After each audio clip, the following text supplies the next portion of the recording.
Masuk pimpinan tertinggi kita, Bapak Presiden Prabowo Subianto. Karena ketika rasa ketidakadilan semakin membesar, itu akan melahirkan rasa kebencian.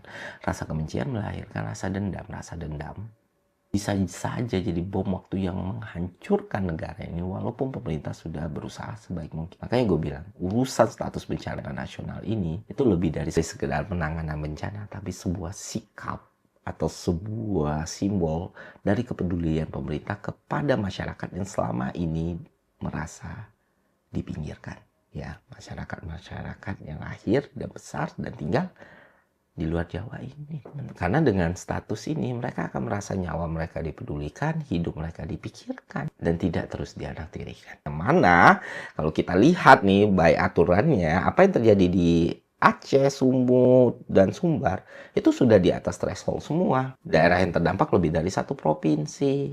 Udah ada banyak daerah yang terisolasi, infrastruktur sudah tidak bisa bekerja, sudah tidak bisa optimal, akses terputus, dan kondisi sosial ekonomi itu akan berpengaruh sekali. Karena salah jika kita melihat after effect-nya cuma di 3 provinsi ini.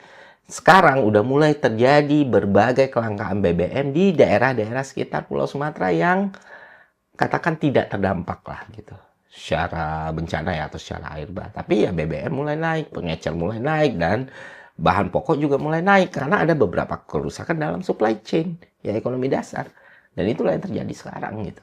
Balik lagi soal bencana nasional dan status bencana nasional ini, yang bisa gue bilang kepada Bapak Presiden adalah jika Pak Presiden berani mengambil tindakan ini, yang terjadi justru pengaruh, karisma, kecintaan dan kepercayaan rakyat kepada Bapak akan semakin tinggi.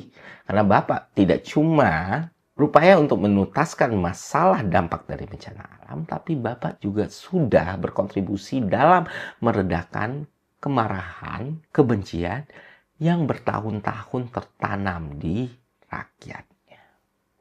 Karena balik lagi, Sumatera juga merupakan bagian dari Indonesia yang harus dilindungi, dijaga, dan diberikan kesempatan untuk berkembang. Ketika status ini muncul, maka prasangka yang menganggap bahwa orang-orang di luar Pulau Jawa bukan merupakan prioritas yang bisa dibiarkan menderita kehilangan atau meninggal begitu saja, itu bisa sedikit demi sedikit mereda. Bapak dikelilingi orang pintar yang tahulah cara bekerjanya seperti apa, sehingga dampaknya tidak begitu besar untuk ketahanan fiskal kita. Cuma masyarakat bisa tertangani dengan baik, bencana bisa tertangani dengan baik, dan kemarahan tadi bisa terkendali dengan baik.